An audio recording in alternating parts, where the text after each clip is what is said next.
ऐसे नफरती लोगों को अपनी भाषा में जवाब देंगे और ऐसे पाखंडी लोगों का समाज से बहिष्कार होगा। ये लोग सामाजिक लोग नहीं है। जो लोग समाज में नफरत फैला रहे हैं, इनका समाज में रहने का कोई अधिकार नहीं है। ये एक बहुत ही घटिया बयान है जिसकी हम मुखालफत करते हैं और कड़ी निंदा करते हैं। अफजा शरबत से मदरसों में पैसे जा रहे हैं जहाँ पे जो जिहादी पैदा हो रहे हैं भाई।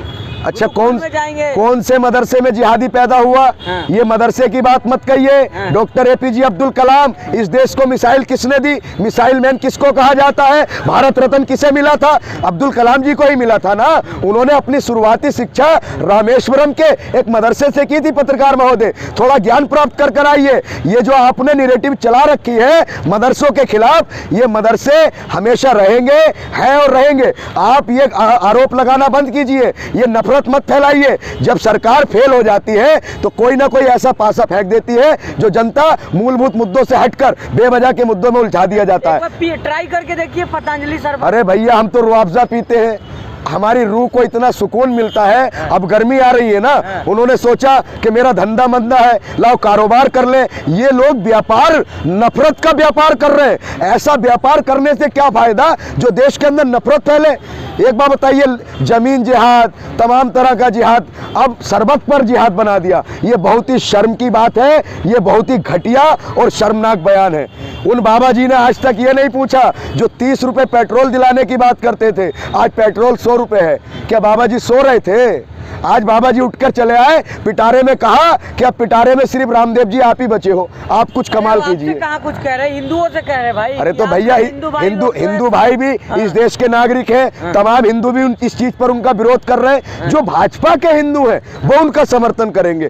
कोई भी व्यक्ति जो भाजपा का हिंदू है, अगर वो हल्का सा उसको कोई इशू मिल जाए तो उसको अपना मसीहा मान लेते हैं और पूरे समाज का बहिष्कार कर देते हैं। ये भाजपा की दोहरे चरित्र की राजनीति है। अब ये देश खेल नहीं चलने वाला। जनता इनको जवाब देगी। जो भी पाखंड फैला रहा है और जो भी गलत तरीके से देश को गुमराह कर भटकाना चाह रहे हैं, उन लोगों को देश की जनता मुंहतोड़ जवाब देने के लिए तैयार बैठी है। भाजपा का हिंदू क्या होता है? ये भाजपा का हिंदू वो होता है जैसे जर्मनी के अंदर जो हिटलर थे, उनके सारे फैसलों को वो सही ठहराते थे और उनका साथ देते थे। जब तक जर्मनी पूरे तरीके से बर्बाद ना हो गया, उन भक्तों ने हिटलर के हर काम को देशभक्ति बताया। ऐसे ही भारत में कुछ लोग हैं, कुछ ऐसी मानसिकता के लोग हैं जो प्रधानमंत्री जी का गलत कार्य भी है, गलत बिल भी है, उसका समर्थन करते हैं। ये है भाजपा के हिंदू। आप नहीं चाहते कि भारत में गुरुकुल बने? हम चाहते हैं गुरुकुल बने। पतंजलि शरबत पीजिए ना फिर। नहीं तो वो बताएंगे, बाबा रामदेव जी बताएंगे कौन क्या खाएगा, कौन क्या पिएगा। बाबा रामदेव संविधान से बढ़कर है। संविधान में इजाजत है हर चीज खाने पीने की। बाबा रामदेव कौन होते हैं? पत्रकार महोदय, आप कह रहे हैं बाबा रामदेव बताएंगे कि हमें क्या खाना है, क्या पीना है, क्या पहनना है। ऐसे लोग जो देश को बर्बाद कर रहे हैं, आप ऐसे लोगों का विरोध कीजिए। कल ही आप हरिद्वार जाइए और उनसे सवाल पूछिए कि आपने ये बयान क्यों दिया। ये घटिया बयान है, इस पर पूरा देश उनके खिलाफ है और उन्हें इस बयान पर माफी मांगनी पड़ेगी और उन्हें इस बयान पर झुकना पड़ेगा। सर, कल से रुआवजा जो है काफी ट्रेंड में चल रहा है।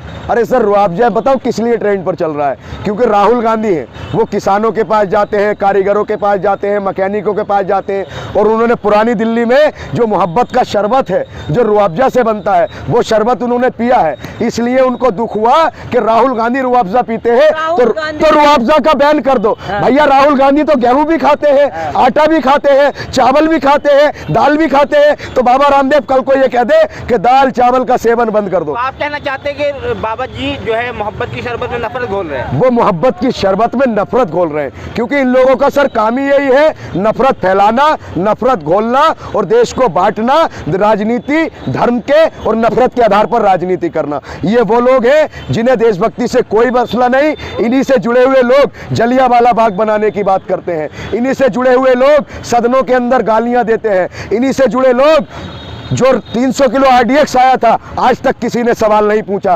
300 साल पुरानी औरंगजेब की कब्र खोदने ये लोग चले जाते हैं, लेकिन 300 किलो RDX पुलवामा में कहां से आया था उसे देखने नहीं जाते। बाबा जी को पर्सनली क्या कहेंगे आप? बाबा जी को पर्सनली ये कहेंगे, उनको इलाज की जरूरत है। वो दुनिया का इलाज कर रहे हैं। सबसे पहले उन्हें अपने मानसिक इलाज की जरूरत है। उनका मानसिक संतुलन खराब हो चुका है। उन्हें पीने वाली चीज जो रुआवजा जो करोड़ों भारतीय पीते हैं डेली, उसके उनके खिलाफ उन्होंने नफरत घोल दी, तो उनकी मानसिकता पता चलती है कि उनकी मानसिकता नफरत से भरी है, उनको इलाज की बहुत सख्त आवश्यकता है। हम आपके शॉर्टेज है, रुअफ़ज़ा मिल नहीं रहा रुअफ़ज़ा। और तो सर रुअफ़ज़ा मिलता ही कहाँ है, ये आज से ही नहीं है, ये सैकड़ों साल से रुअफ़ज़ा है, 100 साल पुराना है, तमाम लोग पीते हैं। हर घर में जाकर देखिए रुअफ़ज़ा मिल जाएगा, हर घर में, गरीब से गरीब, अमीर से अमीर, छोटे से छोटा, बड़े से बड़ा, हर धर्म हर जाति के व्यक्ति के घर में आपको रुअफ़ज़ा की बोतल जरूर मिलेगी गर्मियों में। तो ये नफरत जो घोल रहे हैं ना चाशनी में, अब इनकी नफरत की दुकान बंद होने वाली है और मोहब्बत की दुकान चलेगी। जो मोहब्बत की बात करेगा, एकता की बात करेगा, एकजुट की बात करेगा, वही इस देश पर राज करेगा। मैं इनके अन्याय के खिलाफ सच नहीं कहूँगा। बाबा जंगलों से जड़ी बूटी बना करके शरबत बना रहे भाई। अरे तो भैया उन्होंने शरबत में नफरत घोल दी ना, ऐसी जड़ी बूटी किस काम की जो नफरत फैलाए। अरे आप तो प्रचार कर रहे हो, आप तो व्यापार कर रहे हो, आप व्यापार में भी नफरत मिला दिए। तो ये एक घटिया मानसिकता की पहचान है। हम बाबा रामदेव का मुखालफत करते हैं, उनके इस बयान की कड़ी निंदा करते हैं जो देश में नफरत फैला रहे हैं। बाबा रामदेव का मानसिक संतुलन खराब हो चुका है, उनको अस्पताल में भर्ती कराओ भाई, उनको अस्पताल में भर्ती करा दीजिए। आप कभी बाइकआउट करने लगेंगे? इतना विरोध हमारा बाइकआउट करने लगेंगे? हम तो देश की जनता है, देश की आवाज है। लाखों करोड़ों लोग जो लोग बोलना चाहते हैं, जो बोल नहीं पाते, हम उनकी आवाज बनकर बोलते हैं। अगर बाबा जी के साथ लाखों लोग हैं तो हमारे साथ भी करोड़ों लोग हैं। बाबा रामदेव हमारा बाइकआउट कैसे करेंगे?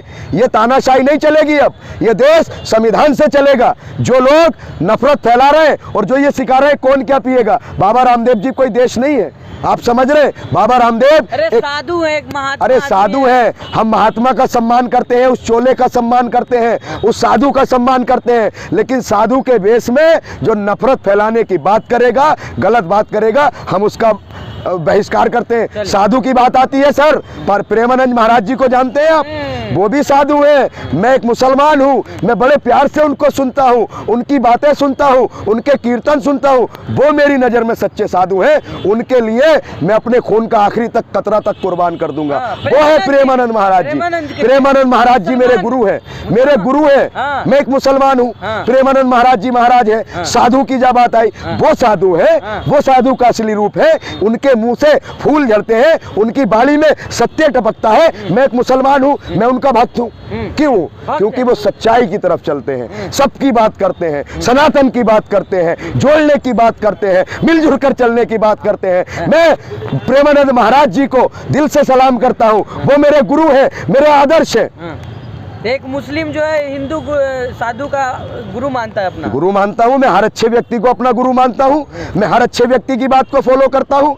मैं नफरत के खिलाफ हूँ, मोहब्बत के साथ हूँ, एकता के साथ हूँ, उसूलों के साथ हूँ। जहाँ उसूलों की बात आएगी, जहाँ उसूलों की आँच आए, टकराना जरूरी है। अगर जिंदा हो तो जिंदा नजर आना जरूरी है। आप कह रहे नफरत की बात कर रहे बाबा, लेकिन एक बार बताइए कहाँ नफरत की बात हो गई? वो हिंदुओं से कह रहे गुरुकुल खोलेंगे। अरे तो भैया खोलेंगे, हिंदुओं के ठेकेदार है वो। उन्हें ये बताइए, अगर वो हिंदुओं की बात कर रहे हैं, जो हिंदू सड़क पर है, फुटपाथ पर है, उनके लिए क्या किया बाबा रामदेव ने? जो हिंदू डिग्रियां लेकर घूम रहे हैं, उनके लिए क्या किया बाबा रामदेव ने? जो हिंदू भाई किसान आत्महत्या करने पर मजबूर है, उन पर कर्जा है, उन हिंदू भाइयों के लिए क्या किया? ये सिर्फ धर्म का प्रोपेगेंडा फैला रहे हैं, ये धर्म के सहारे देश को गुमराह कर रहे हैं। अब ये इनका खेल नहीं चलने वाला, अब ये इनका खेल नहीं चलने वाला।